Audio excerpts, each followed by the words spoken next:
You must have some kind of vision for your life.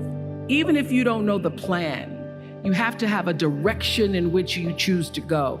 I have paid attention to my life because I understand that my life, just like your life, is always speaking to you, where you are, in the language, with the people, with the circumstances and experiences that you can understand and interpret if you are willing to see that always life, God is speaking to you.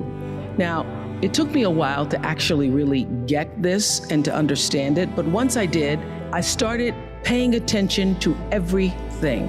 Everybody wants to fulfill the highest, truest expression of yourself as a human being.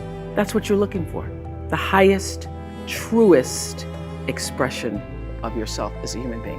And because I understand that if you're working in a bakery and that's where you want to be, and that may be what you've always wanted to do, is to bake pies for people or bake cakes for people or to offer your gift, then that's for you. And there's no difference between you and me, except that's your platform. That's your show every day. So my understanding of that has allowed me to reach everyone. And there's no way that you wouldn't, because that's what I truly feel.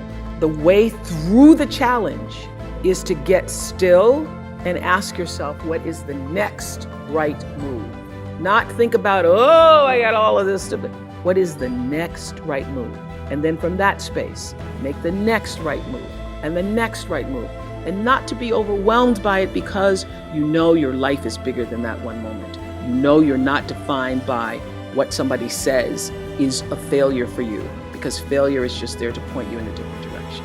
Your real work is to figure out where your power base is and to work on the alignment of your personality, your gifts that you have to give, with the real reason why you're here. That's the number one thing you have to do, is to work on yourself and to fill yourself up and keep your cup full. Keep yourself full. Now, I used to be afraid of that. I used to be afraid, particularly from people who say, oh, she's so full of herself. She's so full. And now I embrace it.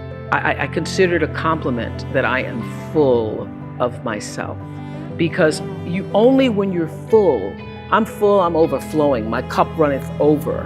I have so much to offer and so much to give. And I am not afraid of honoring myself. You know, it's miraculous when you think about it. There's a bigger dream waiting for you, just waiting for you to step into it, Your life is big. Your life is huge. And we spend so much time wanting to be in somebody else's life. And you don't get honored, you don't get revered, you don't get celebrating wanting what somebody else has, because that which created you, divine intelligence that dreamed you from before your ancestors ever knew they would become your ancestors, that which dreamed the seed of you, wants you to know how special, how wondrous, how mysterious, how complex, how glorious, how phenomenal you are.